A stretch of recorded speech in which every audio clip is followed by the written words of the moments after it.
Olá, está começando mais um FloripaCast, podcast aqui da Câmara Municipal de Florianópolis.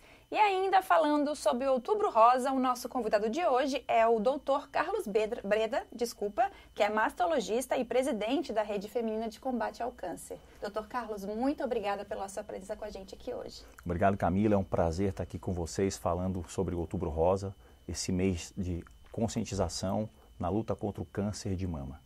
Dr. Carlos, é um mês extremamente importante, onde a gente intensifica, o assunto, onde a gente fala de forma intensificada, inclusive, sobre o câncer de mama. A gente já fez alguns podcasts ao decorrer do mês, mas eu acho que, óbvio, a presença de um mastologista é de suma importância para a gente tirar todas as dúvidas a respeito da doença em si, né? A gente falou sobre acolhimento com o pessoal da AMUC, inclusive o senhor também está aqui para falar sobre a Rede Feminina de Combate ao Câncer de Mama, mas acho que falar um pouco no geral da doença em si. Eu queria que você falasse, acho que é essa mesmo, né, o começo, da doença em si, do câncer de mama, explicasse um pouquinho. Perfeito. Então, quando a gente fala de câncer de mama, a gente está falando da doença que mais acomete a mulher no Brasil e no mundo. Tá? São esperados cerca de 73 mil novos casos no Brasil de câncer de mama e quase 2 milhões de casos ao longo do mundo todo para esse ano. Coisa. É bastante, tá? Mas, por outro lado, o câncer de mama é hoje também o câncer mais estudado no mundo, de forma que as novas tecnologias, as novas drogas, os novos tratamentos têm permitido melhores formas, ou melhores chances de cura para essas pacientes. Então, o Outubro Rosa, ele tem a ideia de atentar para a prevenção no sentido qual? De que a gente quer que, quando feito o diagnóstico, ele seja feito de forma precoce, para proporcionar exatamente isso, melhores taxas de cura. Tá? Dr. Carlos, e qual é o principal sintoma de câncer de mama? A gente ouve muito, que câncer não dói, câncer de mama não dói. Mas qual que é o sintoma? Perfeito. O principal sintoma do câncer de mama, o mais visto, o mais comum, é a presença do nódulo mamário. Tá? Então, na imensa maioria das vezes que a paciente vai chegar até o médico por conta de algo que ela percebeu, é pela presença do nódulo. Tá? É uma menor quantidade de casos que a paciente vai trazer uma alteração de exame, ou que vai ter lá uma outra característica. Você fala isso, exame no hemograma? Não aparece. Estamos falando aqui de exames de rastreamento, ou exames para diagnóstico, como a mamografia ou o ultrassom. Tá? Mas, como sintoma, a apresentação mais comum do câncer de mama é a presença de um nódulo palpável. Falando da questão do nódulo, que é o sintoma principal do câncer, vamos falar também da importância do autoexame, Eu acho que o Outubro Rosa vem com isso, essa conscientização também do se tocar, Tipo assim, de conhecer o seu corpo e perceber se tiver alguma alteração, alguma coisa estranha, seu Dr. Carlos? Perfeito, você falou muito bem, tá? Quando a gente fala de autoexame, a ideia é que a paciente use essa estratégia como uma ferramenta de autoconhecimento. O médico não quer que a paciente faça o diagnóstico do câncer. O médico quer que ela conheça o seu próprio corpo e, num primeiro momento que ela perceber algo diferente, ela busque auxílio. Tá? Então, é mais um autotoque, que a gente prefere de falar, do que o autoexame. Então, nesse sentido. Então, é o autotoque do que o autoexame. Exato, porque a gente está falando de uma ferramenta de autoconhecimento. E uma vez alterada, a gente busca o profissional para que ele possa, sim, fazer esse exame físico e fazer o possível diagnóstico. Dr. Carlos, e qual que é a chance de uma mulher ter câncer? Se ela tem que ter um histórico na família, ou mesmo não tendo um histórico na família, ela também tem chances de ter? Perfeito, essa é uma pergunta bastante ampla, tá? As chances da mulher ter câncer de mama estão relacionadas a diversos fatores. Tá? Existem fatores não modificáveis, ou seja, que não dependem da gente ou da mulher. Existem fatores que a gente pode, sim, estar atuando ou modificar. Tá? O maior fator de risco, ou o principal fator que leva, o fator de risco, é ser mulher. Ao passo que, então, 99% dos casos que a gente encontra no câncer de mama ele acontece na mulher e 1% no homem. Então, ser mulher é o principal fator de risco. Segundo a idade, né, o câncer, à medida que a mulher envelhece, né, o risco aumenta. Quando você imaginar, né, uma mulher chegando aí aos seus 70, 80 anos, a gente vai ter uma estatística de uma mulher para cada 8 com diagnóstico de câncer de mama. Ao passo que uma paciente mais jovem, né, na idade dos 40 anos, seria uma mulher para cada 230, 250 pacientes. Tá? Outros fatores, então, né, como existem os fatores de risco, existem os fatores de proteção. Né? Por exemplo, a amamentação é um fator de proteção. Tá?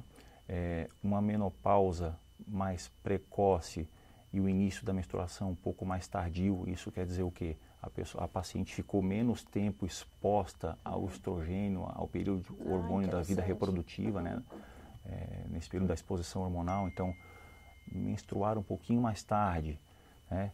Entrar na menopausa um pouquinho mais cedo é um tempo menor de exposição ao estrogênio. Tá?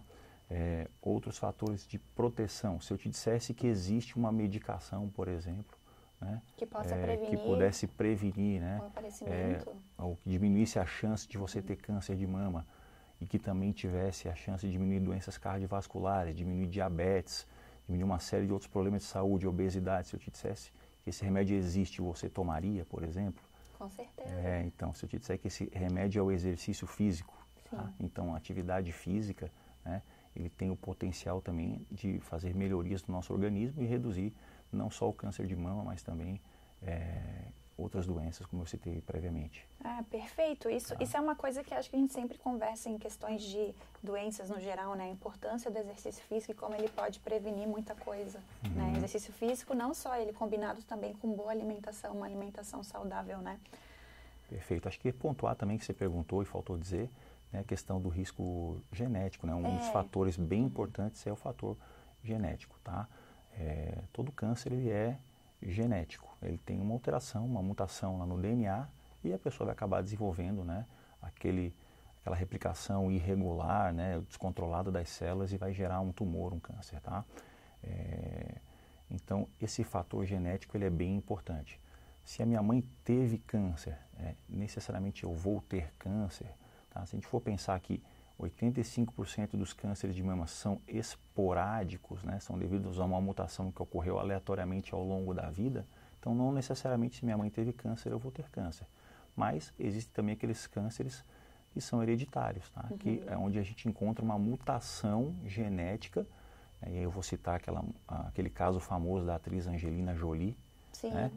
Onde a avó e a mãe tiveram a doença, ela fez uma testagem genética, né? E aí havia a presença do gene, né, passado, transmitido para ela, onde ela teria a certeza de que em até 85% de chance de ter o câncer de mama ao longo da vida.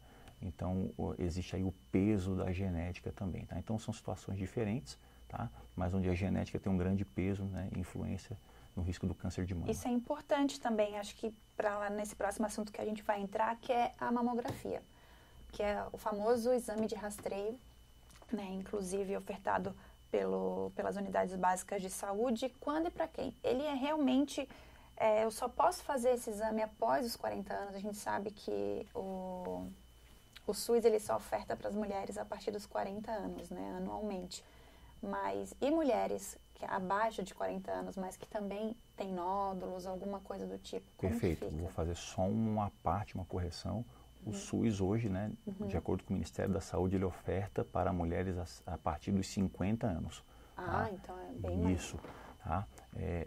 A gente, né, como Sociedade Brasileira de Mastologia, Sociedade de Ginecologia e outros, como o Colégio Americano de Radiologia, advogam, né, o início do rastreamento aos 40 anos, justamente, né, daqui a pouco talvez você vai entrar nesse assunto, pela incidência, né, de doença em mulheres também, né, em idade mais jovem, tá? Então, o SUS aqui oferta a partir dos 50 anos até os 69. Nossa, tá? muito tarde. E aí as sociedades, né, de mama, mastologia brasileira aqui, como eu expliquei, a partir dos 40. Tá? Eu posso fazer uma mamografia antes dos 40, teoricamente pela incidência não há necessidade. Mas é proibido fazer uma mamografia antes dos 40?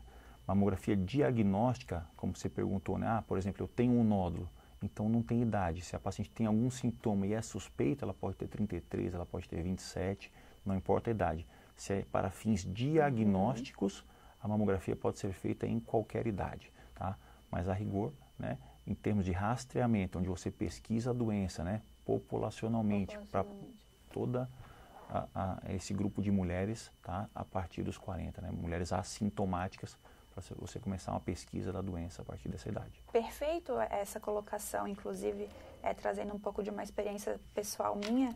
Eu tive recentemente, fiz um exame, eu já acompanho o nódulo desde muito novinha, desde como quando eu entrei... Adolescência, praticamente. Adolescente, é um fibroadenoma. Perfeito. Tem 10 Olha que só. me acompanham. Então, o médico acabou não recomendando a retirada, mas também não recomendou a mamografia, porque como eu tenho prótese, alguma coisa do tipo. Eu queria falar sobre essa questão da prótese e da mamografia, porque a gente sabe que a mamografia é um exame agressivo, né, um exame dolorido. Como que é para quem tem prótese? Perfeito. Existem algumas verdades, né, sobre a mamografia, alguns mitos. Tá? A questão de dor é um ponto difícil de a gente avaliar como homem. Né? Mas a dor também, né, por outro lado, é algo muito pessoal. Essa semana eu tive 2 experiências no consultório diametralmente opostas. Foram 2 pacientes que acabaram de completar 40 anos, né, e fizeram pela primeira vez a sua mamografia. Uma delas falou: doutor, foi muito tranquilo, foi super tranquilo, não tive nenhum problema, nenhuma dor, não terei nenhum problema em fazer novamente, né? E a outra chegou já com a queixa totalmente oposta: doutor, que exame péssimo, nunca mais quero fazer, posso fazer só o ultrassom? Né? Essa é uma pergunta que eu acho que fica para muitas mulheres. Fica para muitas mulheres. Então, a mamografia, de fato, né, ela nos parece ser um exame desconfortável, tá? Mas ele é necessário e, como voltando à tua pergunta, pacientes que têm prótese atrapalha, dificulta. Existem manobras que os técnicos conseguem fazer para que possam, né, avaliar a mama por completo, mesmo na presença da prótese, sem risco de danificar essa prótese. As próteses atuais, mais modernas, elas suportam pesos ou pressões bastante grandes, de maneira que não seria decorrente do exame que a gente teria prejuízo, né? Alguma questão relacionada. Alguma ruptura, algum dano à prótese, tá? Então, ter prótese e mamografia não são ideias opostas, podem ser realizadas, tá? Isso é perfeito. É perfeito a gente tocar nesse assunto, porque acho que fica muito essa dúvida ainda, né? De, então eu tô segura só fazendo ultrassom. No ultrassom eu consigo ter toda uma ideia do que está acontecendo ali. Não, eu tenho que combinar os dois. A mamografia, ele é o método de eleição, ele é capaz de ver todas as lesões, os nódulos, as calcificações, né, os linfonodos, alterações de pele, alterações do mamilo, enfim. É um exame completo, tá? O exame que a gente escolhe para ver realmente, né, ou para pesquisar ou para rastrear a população, tá? Eventualmente, né, as mamas, né, e cada mulher aí na sua individualidade vai ter uma densidade mamária diferente, tá? Mulheres mais jovens tendem a ter as mamas mais densas, né? A gente acaba associando o ultrassom, tá? Não raro você recebe lá uma mamografia e tem lá aquelas categorias que é o tal do BIRADS, você deve ter ouvido falar, né? E quem está nos assistindo provavelmente já fez uma mamografia, deve ter ouvido falar também, tá? Então, às vezes a mamografia, ela por si só é suficiente, a gente consegue ver tudo aquilo que a gente quer ver, né? Mas às vezes vem lá um tal do BIRADS 0, o que quer dizer aquilo, né? Que tem alguma coisa ali que eu não estou conseguindo ver, ou que eu não consegui elucidar por aquele método. Então, o BIRADS 0 é quando ele demanda o auxílio, né, de um outro exame complementar, e aí entra o ultrassom. O ultrassom consegue ver ou consegue melhorar a visão, né, nos dar ideia de alguma coisa que a gente não conseguiu definir pela ultrassom, tá? Dá para fazer só o ultrassom? Não dá. Por quê? Porque tem alterações que são vistas somente na mamografia, por exemplo, microcalcificações, né? Imagina que aquela paciente não gostou de fazer mamografia, né, nunca mais vai fazer mamografia, vou ficar fazendo só ultrassom, tá? Ela pode ter uma doença inicial, que a gente chama de doença in situ, que se apresenta sob a forma de microcalcificações, são pequenos pontinhos de cálcio que não vão ser vistos ao ultrassom. Então, ela vai perder o tempo imperceptível ao ultrassom, a princípio, né? A não ser que seja algo muito grosseiro, que esteja associado a um nódulo, mas não é um método para a gente ver esse tipo de alteração da mama. Então, às vezes você está fazendo sempre ultrassom e está tudo bem, mas na verdade, se você tivesse feito outro método, você teria percebido a doença no início, tá? Então, só ultrassom não é possível, eles são complementares. E essa calcificação, ela já é uma evidência de câncer? Essas microcalcificações? Perfeito, você pode ter calcificações por algumas razões, tá? Mas uma das formas, né, uma das razões seria, né, essa morte, replicação celular e liberação de cálcio, né, ali naquele microambiente tecidual. E aí se traduz, né, a presença da lesão, né, através de calcificações. Elas podem ter variadas formas e a depender da morfologia, o tipo, né, e a distribuição, a gente vai ter um valor preditivo maior, ou seja, a chance maior, a suspeição maior de ser doença ou não. Então, você tem lá calcificações redondinhas, pontiformes, né, a chance um pouco menor de ser câncer.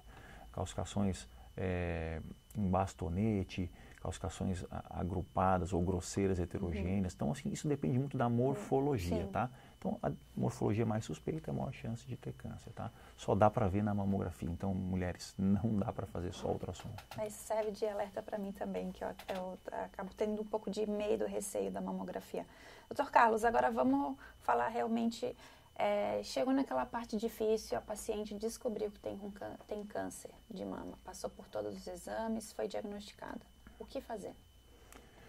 Perfeito. Esse é um ponto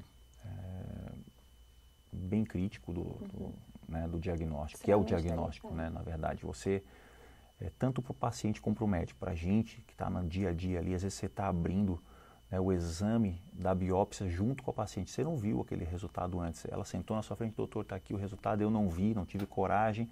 Você está abrindo o envelope na mesma hora, você tem que ler aquele resultado e transmitir, claro, né, essa informação.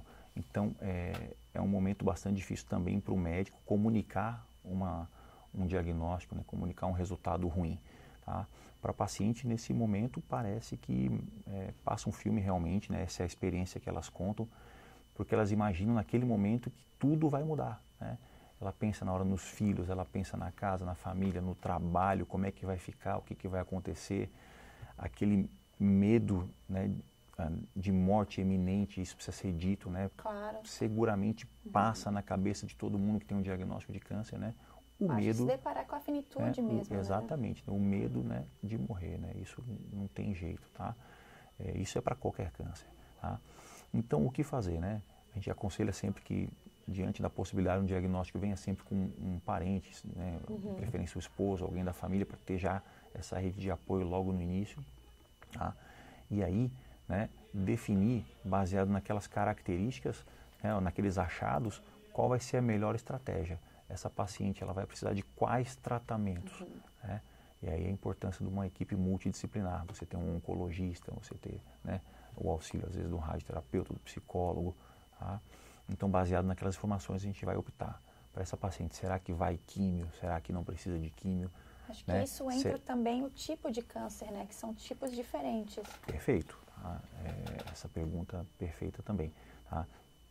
Todo câncer de mama é igual? Não. Né? Todos são cânceres de mama, mas os cânceres têm peculiaridades, né? E isso tem relação com o tamanho, né, do tumor, tem relação a onde é que ele está localizado, se ele está restrito à mama ou se ele já chegou à axila, né? Isso vai nos ajudar a definir o estágio da doença e os tipos de receptores que estão presentes na superfície dessa célula cancerígena, tá?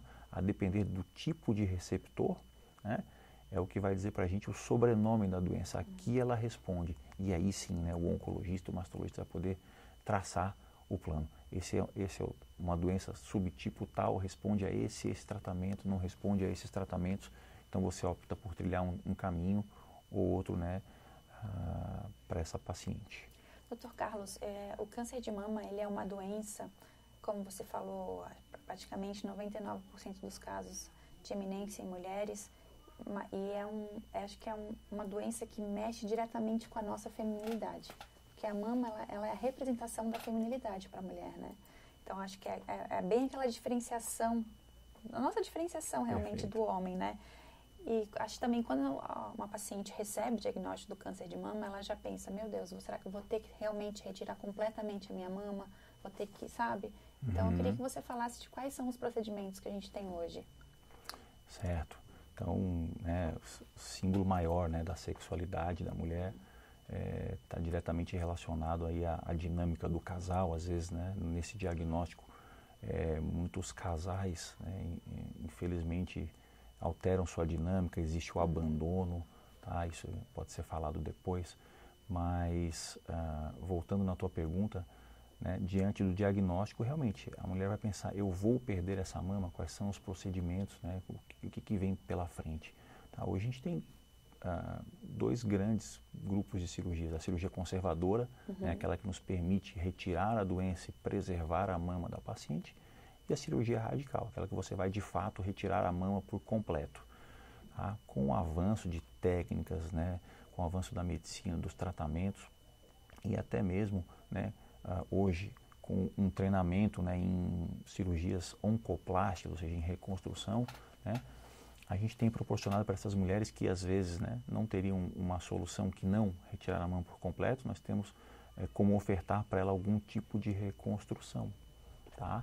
Então, claro que qual que seria o padrão, o melhor cenário é você retirar a doença e preservar a mama. Claro. Você vai preservar a naturalidade do órgão, às vezes sem nenhum prejuízo estético, né, com uma cosmese aceitável, né, ela vai voltar a ter a qualidade de vida sem nenhuma alteração muito grande da anatomia da mama e do tórax. Mas quando, né, a doença demanda uma cirurgia maior, né, você tem que optar aí por técnicas radicais, né, que é a retirada completa da mama e, se possível, agregar já nesse primeiro momento algum tipo de reconstrução. E aí você vai ter prótese, você vai ter retalhos, né? Você vai ter uma série de técnicas oncoplásticas, né? São técnicas de cirurgia plástica aliadas aí à reconstrução da mama, para trazer, né, aí, ainda um aspecto de mama, mesmo que uma neomama, algo um pouco artificial, mas que traga um volume, né, uma representatividade, que represente algo, mama, né, que relembre a mama original da paciente. Doutor Carlos, acho que tem um outro mito aí que eu queria que a gente esclarecesse aqui no nosso podcast, que acho que esse é o nosso serviço. Pílula anticoncepcional causa câncer? Bacana, essa pergunta é bem legal, né? Existem vários estudos grandes que acompanharam 1 milhão de mulheres, né, por um tempo, né, que foram usuárias, eram estudos retrospectivos, pegou lá um grupo, acompanhamos por anos, né, um grupo de 1 milhão de mulheres e viu, né, o que aconteceu com essas mulheres que usaram pílula anticoncepcional por tantos anos e como é que foi, as pílulas eram estrogênio, ou tinham estrogênio e progesterona, tá? E viu-se que o risco, né, o risco de câncer de mama, né, nas usuárias de anticoncepcional elevava-se em cerca de 30%. Né? Você vai pensar, poxa, é um número elevado. Mas outros fatores que a gente considera de alto risco são coisas que elevam o risco em 500%, 600%. Então, a gente não vai trazer aqui o anticoncepcional como vilão, tá? Não deixem de usar o anticoncepcional, não fiquem pensando que porque você usou o anticoncepcional, né, você vai ter câncer de mama no futuro. Ele tem a sua função, ele vai cumprir seu papel, né? Esse é um risco considerado baixo, né, um risco-benefício, e a gente não coloca o anticoncepcional dessa forma. Tá? Como vilão. Como vilão, né? Claro que se você usar por mais de 10 anos, né, esse teu risco aumenta. Mas se você interromper o uso, né, você vai voltar ao risco habitual, tá? Perfeito, acho que essa é uma dúvida que muitas pessoas têm, né? O anticoncepcional como vilão de causar algumas doenças, quem tem enxaqueca pode causar o câncer de mama, enfim.